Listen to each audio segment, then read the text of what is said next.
நித்திய போஜன பலி.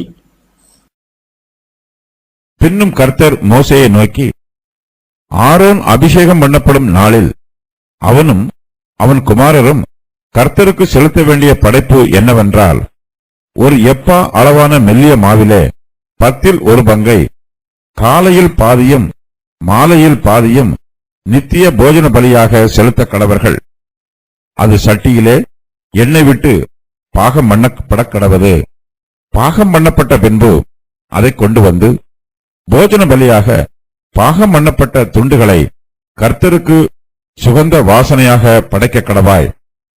அவன் குமாரரில் அவனுடைய ஸ்தலத்திலே அபிஷேகம் பண்ணப்படுகிற ஆசாரியனும் அப்படியே செய்ய கடவன். அது முழுவதும் தகனிக்கப்பட வேண்டும். அது கர்த்தர் நியமித்த நித்திய கட்டளை. ஆசாரியனுக்காக இடப்படும் எந்த போஜன பலியும் புசிக்கப்படாமல் முழுவதும் தகனிக்கப்பட வேண்டும் என்றார்.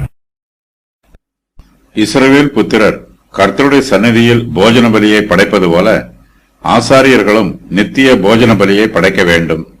இது ஆரோன் அபிஷேகம் பண்ணப்படும் நாளில் அவரும் அவருடைய குமாரரும் கர்த்தருக்கு செலுத்த வேண்டிய படைப்பு ஆகும். இஸ்ரவேல் புத்திரர் கர்த்தருடைய சந்நிதியில் படைக்கும் போஜன பலியில் ஒரு பாகம் தகனிக்கப்படுகிறது. அதில் மீதியானதை ஆரோனும் அவருடைய குமாரரும் கர்த்தருடைய பிரமாணத்திற்கு கீழ்ப்படிந்து புசிக்கிறார்கள். ஆசாரியர் படைக்கும் போஜன பலியை அவர்கள் புசிக்க கூடாது. அந்த போஜன பலி முழுவதுமாக தகனிக்கப்பட வேண்டும். ஆசாரியர் தமக்கு செலுத்த வேண்டிய போஜன பலியின் படைப்பை பற்றி கர்த்தர் மோசேக்கு தெளிவாக சொல்லுகிறார். கர்த்தர் மோசேயை நோக்கி, ஆரோன் அபிஷேகம் பண்ணப்படும் நாளில் அவனும் அவன் குமாரரும் கர்த்தருக்கு செலுத்த வேண்டிய படைப்பு என்னவென்றால், ஒரு எப்பா அளவான மெல்லிய மாவிலே 10 காலையில் பாதியும் மாலையில் பாதியும் நித்திய போஜன பலியாக செலுத்த கடவர்கள் என்று சொல்லுகிறார்.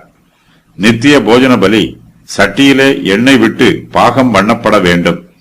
பாகம் பண்ணப்பட்ட பின்பு அதை கொண்டு வந்து போஜன பலியாக பாகம் பண்ணப்பட்ட துண்டுகளை கர்த்தருக்கு சுகந்த வாசனையாக படைக்க வேண்டும்.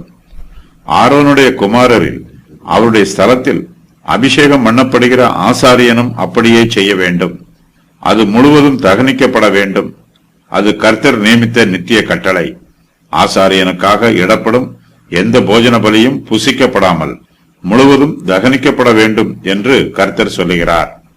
பிரதான ஆசாரியன் கர்த்தருக்கு ஒவ்வொரு நாளும் போஜன பலியை செலுத்த வேண்டும் என்றும், தான் அபிஷேகம் பண்ணப்பட்ட நாளில் இருந்து தன்னுடைய ஜீவிய காலம் வரையிலும் அந்த போஜன பலியை அனுதினமும் செலுத்த வேண்டும் என்றும் யூத மார்க்கத்து சரித்திர ஆசிரியர்கள் சொல்லுகிறார்கள். ஆசாரியன் அனுதினமும் காலையிலும் மாலையிலும் 2 தரம் போஜன பலியை செலுத்துகிறார். அவர் அந்த போஜன பலியை தன்னுடைய சொந்த கிரயத்தினால் செலுத்துகிறார். ஆசாரியர் செலுத்தும் போஜன பலியானது புசிக்கப்படுவது போல வேவிக்கப்படும் என்றும், ஆனாலும் ஆசாரியர் அதை புசிப்பதில்லை என்றும், அது முழுவதுமாக தகனிக்கப்படும் என்றும் யூத மார்க்கத்து சரித்திர ஆசிரியர்கள் சொல்லுகிறார்கள். பரிசுத்த வேதாகமத்தில் நித்திய போஜன பலி சம்பந்தமான கட்டளைகள் இவ்வாறு சொல்லப்பட்டிருக்கிறது. ஆரோன் அபிஷேகம் பண்ணப்படும் நாளில் அவனும் அவன் குமாரரும் கர்த்தருக்கு நித்திய போஜன பலியாக செலுத்த கடவர்கள்.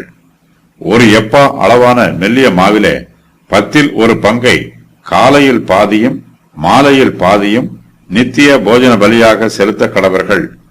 அது சட்டியில எண்ணெய் விட்டு பாகம் பண்ணப்பட கடவது. பாகம் பண்ணப்பட்ட பின்பு அதை கொண்டு வந்து போஜன பலியாக பாகம் பண்ணப்பட்ட துண்டுகளை கர்த்தருக்கு சுகந்த வாசனையாக படைக்க கடவாய். பிரதான ஆசாரியனும் மற்ற ஆசாரியரும் அவர்களுடைய ஸ்தானத்தில் அபிஷேகம் பண்ணப்படுகிறவர்களும் போஜன பலியாக பாகம் பண்ணப்பட்ட துண்டுகளை கர்த்தருக்கு சுகந்த வாசனையாக படைக்க கடவர்கள். அது முழுவதும் தகனிக்கப்பட வேண்டும். அதை புசிக்க கூடாது. இயேசு கிறிஸ்துவின் பரிபூர்ண பலிக்கும் அவருடைய உயிர் தெழுதலுக்கும் அவர் பரமேறியதற்கும் இது அடையாளமாகும். அது கர்த்தர் நியமித்த நித்திய கட்டளை.